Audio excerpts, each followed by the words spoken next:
Hello, in this video I want to show you how to pair Razer Leviathan with your PC.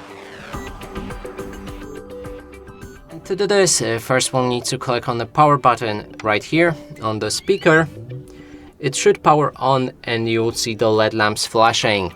Then to enter a Bluetooth pairing mode, you will need to click and hold the Bluetooth button or just press on it. When there's a blue light like this, that means we're in the pairing mode. Now we can navigate to the Bluetooth settings on our PC by clicking on the settings right here.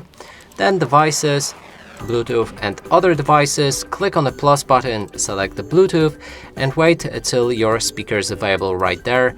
We can click on it to begin connecting. Now it's connected. Next step is to download an app called Razer Sign Apps. Inside you'll be able to find your speaker.